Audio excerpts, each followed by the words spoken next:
Jewish meditation. A lot of people are using different forms of meditating, especially forms developed in the East. And the question is there Jewish meditation? And the answer isn't of course yes or no, because actually there is of course Jewish meditation, but it is in the details of what is Jewish meditation that's critical and important to know and acknowledge. One of the things that Aryeh Kaplan talks about in his book called Jewish Meditation is that before the Talmudic period, in the period of the prophets, it was very common for people to be schooled in meditation. There were actual schools where people practiced meditation, where they had a very intense, rigorous life of Jewish practice, and the goal was to get some form of prophetic experience. And you didn't just get a prophetic experience, you actually had to prepare for the prophetic experience. Many of the sages talk about what it is that will help a person obtain prophecy.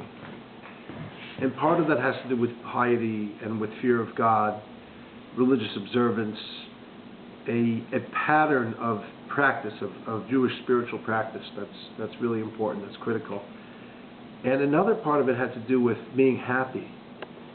The divine presence wouldn't generally dwell on a person unless they opened themselves up, not just that they were not sad, but that they really experienced happiness on this new level that opened them up to seeing things in a deeper dimension. So to do that, we find that the Bnei HaNeviim, the junior prophets or prophets in training, actually had musicians that they would accompany them, and the music would be a springboard, another springboard to allow them to access into this mystical realm.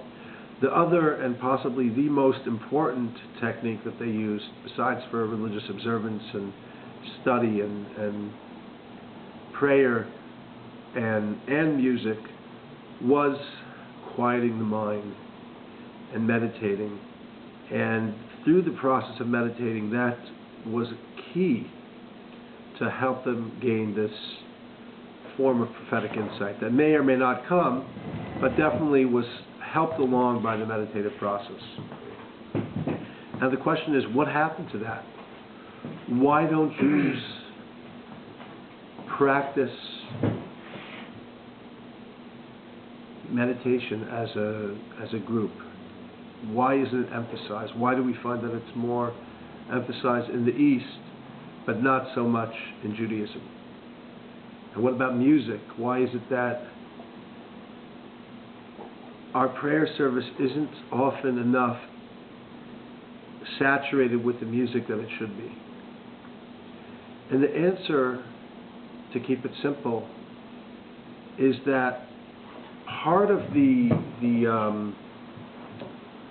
challenge that Judaism faced in the diaspora, leaving the homeland, and leaving the emphasis on worship in the temple and prophecy, was that we would be scattered and be a minority in other groups and other people.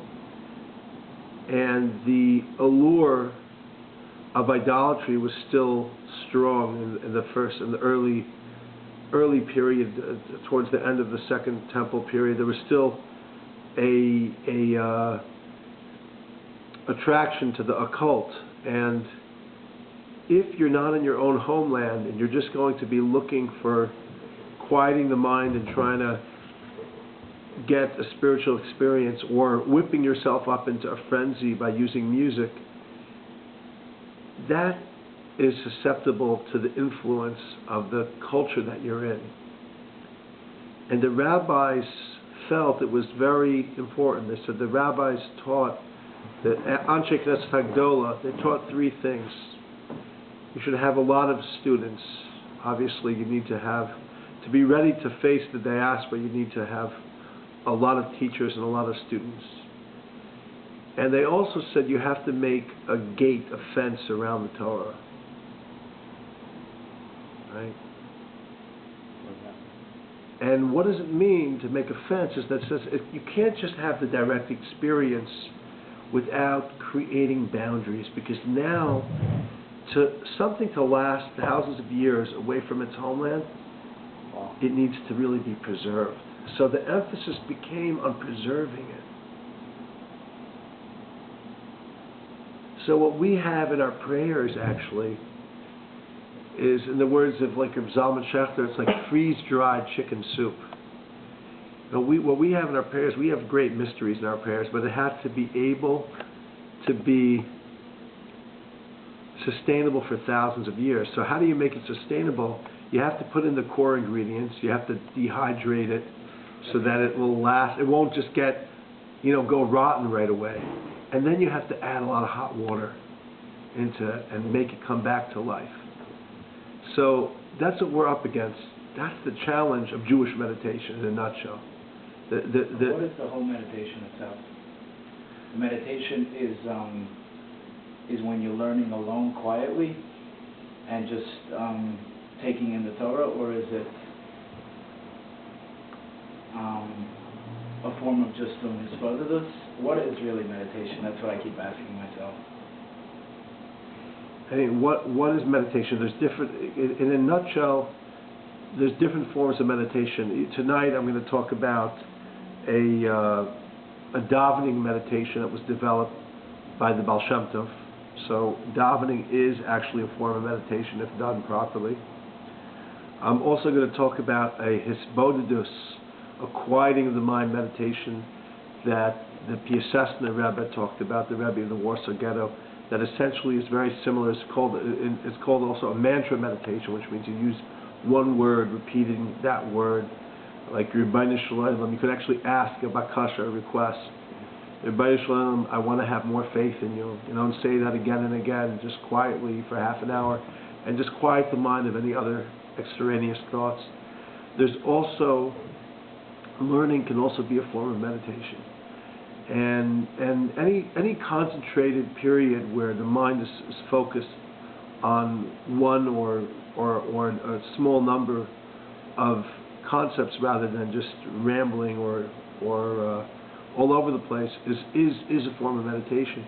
But I'll get more into the specifics as I go on. But this is just like the nakuda of like, before describing all the various types of Jewish meditation, is just to understand why is it that it's so kind of like underneath the surface? Why is it mystical? Why was the practice of many of these techniques hidden within hidden? It's like the hidden part of the Kabbalah which is already hidden. So to first even understand that, we have to ask, why was it that what was, in terms of Bnei Nevi'im, the schools of the prophets, that we read about in the Sefer Nevi'im, in the Book of Prophets, that we know existed. We know the Gemara and the Chazal talk about these thousands of people who are being schooled to be future prophets. What happened? Why don't we do those things anymore? So first we have to understand that as the background. And through uncovering that, we'll excavate what it was that happened. And we'll get back to what is truly a Jewish meditation. And that's critical. So so you have great questions. Okay.